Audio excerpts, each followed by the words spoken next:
Yo, what is up, Corner Crew? Welcome back to Josh's All Sports Corner, the one place where every sport gets the spotlight, no matter the game, no matter the season. The NFL season is just under 2 weeks away, and I'm hyped. This is part one of a few preseason videos that I got lined up for you before the season starts to get ready for kickoff. Today, we're talking AFC West predictions, my first real fantasy football league, and what I've been watching from the Chiefs offseason. Let's get into it.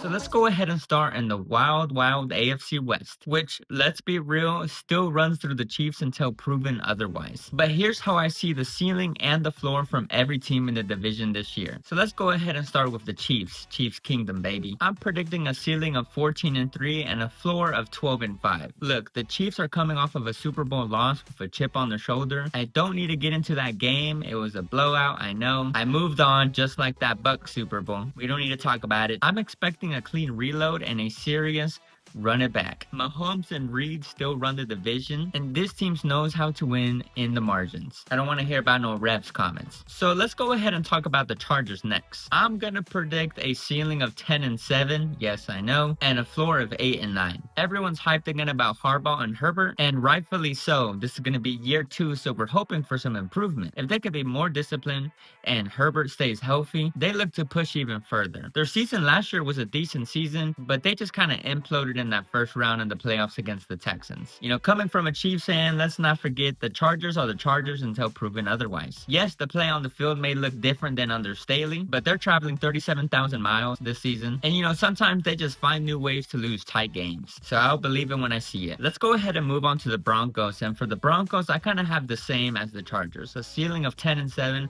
with a floor of 8-9. You know, Denver's finally getting national love again. It seems like Peyton's got this team back on track, and that defense is no joke. But in my opinion, until they find a game-breaking offense, I'm not really that worried. They did give the Chiefs some scare last year, especially with that walk-off block field goal by the Chiefs. That was an insane ending. Broncos are a solid team, trending up, but they're still chasing KC. Now let's talk about the Raiders. And for the Raiders, I'm gonna give them a ceiling of 8-9 with a floor of 6-11. New coach, new energy, but is it still the same old Raiders? Pete Carroll's gonna bring some fire, and I like what I see from Genty, but is it right to say that this feels like a rebuild disguised as a playoff push? Their schedule down the stretch is brutal, and they look to finish the season at Arrowhead. That's where AFC West dreams go to die. But sometimes in that last game of the season, the starters aren't really playing just because their playoff positions are already locked in. So we'll see how it goes. Let me know what you think in the comments about my predictions for each team, and if I'm sleeping on someone. So let's go ahead and jump into fantasy football. So this year, I finally started a real fantasy football league. 12 teams on ESPN. I've dabbled before, started about 2 years ago, but this is the first time I'm really taking it more serious. Now for everyone else also in this fantasy football league, I think only 1 or 2 maybe have done fantasy football before, but still, we're all still beginners. So obviously the draft was chaos. Obviously not everyone's an expert, so they didn't know what they were doing, as in not really much of a strategy, including me. Really my only strategy for this year was to stack wide receivers and running backs early, wait on that QB. And I know that's pretty basic within the fantasy football world. I know some of y'all take it really crazy, especially with the buy-ins and the punishments that I be seeing online for if you lose. This year I did sort of a random duck race online that I saw in a video on TikTok to determine the draft order. Let me go ahead and show you my squad real quick. So this is who I have on my squad. Got my QB Joe Burrow, Barkley, Omarion Hampton, T. Higgins, McConkey, Evan Ingram, Pickens, Broncos for the defense, and Kaimi Fairburn for the kicker. You got Jacoby Myers on the bench, Tyrone Tracy, Keon Coleman, Justin Fields, Trey Benson, Zach Ertz, and Pat Freiermuth. So now let me show you the draft recap. You see in the first round, I took Saquon Barkley as the running back. I know I should have gone for a wide receiver, but Barkley obviously is a solid pick. In the second round, I went T. Higgins. And for the third, I went Lad McConkey, stacked on that wide receivers. For the fourth, I went for Omarion Hampton. In the fifth round, I selected Joe Burrow on the Bengals. Joe Shiesty. Round 6 is when I selected Evan Ingram. 7 is when I picked George Pickens. 8 is when I selected Jacoby Myers. 9 is when I took Tyrone Tracy Jr. The 10th round is when I took Keon Coleman. The 11th round is when I took Justin Fields. Round 12 is when I selected Kami Fairburn, Trey Benson round 13, Zachers round 14, took that Broncos defense for the round 15, and in the last round is when I selected tight end Pat Freiermuth. So let me know what you think about my squad.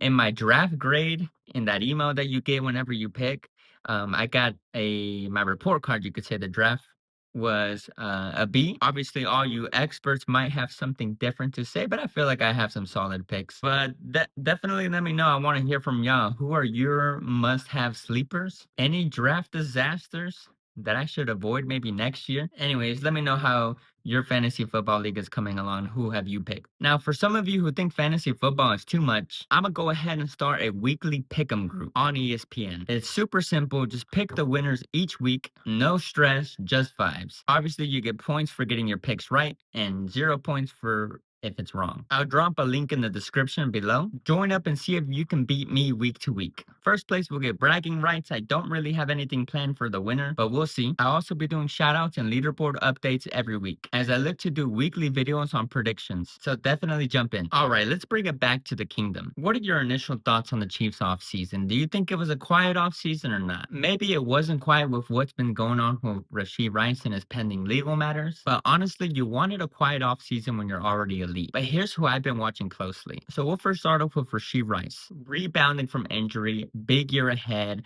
We'll have to see how his hearing that's scheduled for late September and see how that goes and see how many games he gets suspended. As everyone has speculated, it's between a 4 to 6 game suspension. I'm kind of thinking it's also going to be 4 to 6 games, maybe 5. But it's looking like he's going to play the first 4 games, and then from there, we'll see. Who knows? Maybe they settle the case a little bit early and he gets suspended from the get-go. Now, I've been watching Xavier Worthy. Obviously, he looks to take leaps and bounds this year. He has the tools, just needs to put it together. He looked solid last year, and I'm for sure hoping that he has a breakout year. Isaiah Pacheco, if he's fully healthy, he's a problem. I'm obviously hoping he rebounds from injury and he hits 1,000 yards this year. We'll see. Travis Kelce actually looks a little bit more bouncy this year. Don't let the age fool you. Kareem Hunt is back in the mix as he's on here for the second year in the Chiefs, and it's a deep running back room. Isaiah Pacheco, Kareem Hunt, Elijah Mitchell, Brashard Smith, and even Carson Steele, a long shot fullback that I'm pulling for, but we'll see if Reed keeps one. If Reed wants a fullback, he's going to get his fullback. My only real concerns, O-line depth and staying healthy. First round pick Josh Simmons, Omar Lomerlot, Ashton Gelati, and cornerback Noel Williams. I'm pretty excited to see what they can do this season for us. Mahomes, he looked sharp in the preseason whenever he was on the field, so I'm pretty excited for week 1. And I'm ready to get football started. Finally, it's back. But anyways, corner crew,